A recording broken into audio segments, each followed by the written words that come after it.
पहाड़ों की हवा जो कभी इतनी साफ होती थी, आजकल एक अजीब सी बदबू फैल रही है।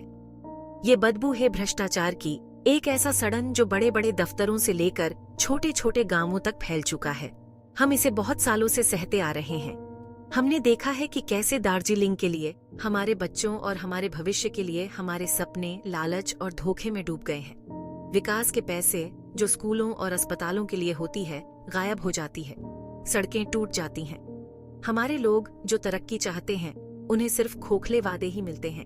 ये वो दार्जिलिंग नहीं है जिसकी हमने कल्पना की थी। ये वो विरासत नहीं है जो हम अपने बच्चों को देना चाहते हैं। भ्रष्टाचार का ये कैंसर बहुत गहराई तक फैल चुका है। ये हमारे समाज की रगों को चूस रहा है।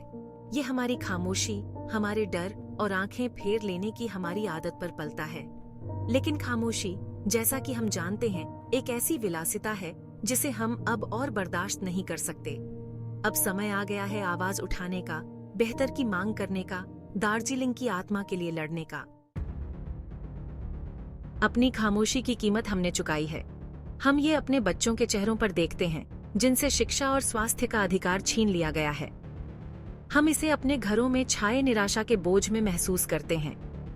हमारा दिल जानता है कि अब हम और मूर्ख नहीं बने रह सकते। ट्रांसपेरेंसी और अकाउंटेबिलिटी ये सिर्फ शब्द नहीं है, ये वो नींव हैं जिन पर एक न्यायपूर्ण और समान समाज का निर्माण होता है। हम अपने संसाधनों के इस्तेमाल में, अपने जीवन को आकार देने वाले फैसलों में पारदर्शिता की मांग करते हैं। हम उन लोगों से जवाबदेही की मांग करते हैं जो हमारा प्रतिनिधित्व करने का दावा करते हैं, जो हमें प्रगति का वादा करते हैं, लेकिन देते हैं तो बस निराशा। अब संतुष्टि का समय नहीं है। दार्जिलिंग का भविष्य, हमारे बच्चों का भविष्य अधर में लटका हुआ है। हमें उदासीनता और बेरुखी की बेड़ियों को तोड़ना होगा। अब समय आ गया है कार्रवाई करने का। अपने आसपास देखिए, हमारे इंफ्रास्ट्रक्चर का हाल देखिए, बेसिक सुविधाओं की कमी देखिए। ये सिर्फ परेशानियां नहीं हैं, ये एक गहरी बीमारी के लक्षण हैं, गवर्नेंस की नाकामी के लक्षण हैं। सड़कें जो कभी हमारे समुदायों को जोड़ने वाली जीवन रेखा हुआ करती थीं, अब खतरनाक रास्ते बन चुकी हैं। स्कूल जिन्हें आशा की किरण होना चाहिए था, आज उपेक्षित और भुला दिए गए हैं। अस्पताल जो लोगों का इलाज करने के लिए होते हैं, उनमें बुनियादी सुविधाओं का भी अभाव है। कोई समाज कैसे तरक्की कर सकता है जब उसकी नींव ही कमजोर हो रही हो? आर्थिक विकास, रोजगार सृजन ये विशेषाधिकार नहीं है, ये हर नागरिक का जन्मसिद्ध अधिकार है। लेकिन हमारे युवा बेहतर भविष्य का सपना कैसे देख सकते हैं जब उन्हें वह अवसर ही न मिले जिनके वे हकदार हैं? भ्रष्टाचार नवाचार का गला घोंट देता है, ये एंटरप्रेन्योरशिप को कुचल देता है, ये हमारे लोगों को उनकी गरिमा और उनकी आशा से वंचित करता है। लेकिन इस निराशा के बीच आशा की एक किरण बाकी है। हम दार्जिलिंग के लोग अपने भीतर अपनी पहाड़ियों को पुनः प्राप्त करने की ताकत और लचीलापन रखते हैं। हमारे पास एक सपना है, भ्रष्टाचार की बेड़ियों से मुक्त दार्जिलिंग का सपना। कल्पना कीजिए एक ऐसे दार्जिलिंग की जहां हर बच्चे को, चाहे वो किसी भी घराने से हो, अच्छी शिक्षा और स्वास्थ्य सेवा मिले। कल्पना कीजिए हमारी सड़कों की, हमारे इंफ्रास्ट्रक्चर की, जो हमारी धरती की असली क्षमता को दर्शाता हो। कल्पना कीजिए एक ऐसे दार्जिलिंग की जहां एंटरप्रेन्योरशिप फलता फूलता हो, जहां रोजगार पैदा होते हों, जहां हमारे युवा सपने देखने की हिम्मत कर सकें। ये वो दार्जिलिंग है जिसे हम बना सकते हैं। ये वो भविष्य है जिसके लिए हमें लड़ना चाहिए। लेकिन इसके लिए हमारी सोच में एक बुनियादी बदलाव की जरूरत है। हमें बांटने वाली राजनीति से ऊपर उठना होगा और एकता की शक्ति को अपनाना होगा।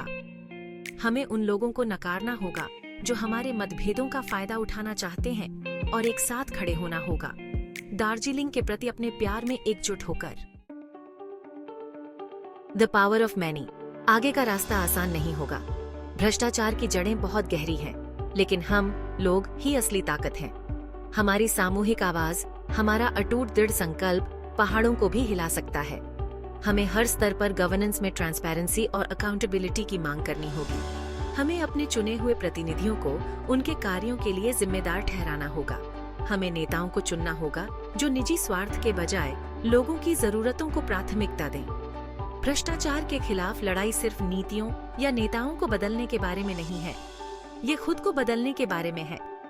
ये ईमानदारी, नागरिक जिम्मेदारी की संस्कृति को बढ़ावा देने के बारे में है, जहां भ्रष्टाचार न केवल अस्वीकार्य हो बल्कि अकल्पनीय हो। हमारे पूर्वजों ने हमारी संस्कृति हमारी भाषा, हमारी पहचान के संरक्षण के लिए अथक संघर्ष किया। ये हमारा, उनका और आने वाली पीढ़ियों के प्रति कर्तव्य है कि हम इस लड़ाई को जारी रखें। हमें अपने प्राकृतिक पर्यावरण, दार्जिलिंग की जीवन रेखा की रक्षा उन लोगों के लालच से करनी चाहिए जो इसका शोषण करना चाहते हैं। हमें यह सुनिश्चित करना चाहिए कि डेवलपमेंट सस्टेनेबल हो, इसका लाभ सभी को मिले, न कि केवल कुछ चुनिंदा लोगों को। आइए हम एक ऐसी विरासत पीछे छोड़ें जो हमारी विरासत के योग्य हो। आइए हम एक ऐसा दार्जिलिंग बनाएं जहां हमारे बच्चे स्वच्छ हवा में सांस ले सकें, शुद्ध पानी पी सकें और सीना तान कर चल सकें। आइए हम एक ऐसा दार्जिलिंग बनाएं जहां भ्रष्टाचार एक पुरानी कहानी हो, एक बीते युग की चेतावनी। अब समय आ गया है कार्रवाई करने का। दार्जिलिंग का भविष्य हमारे हाथों में है।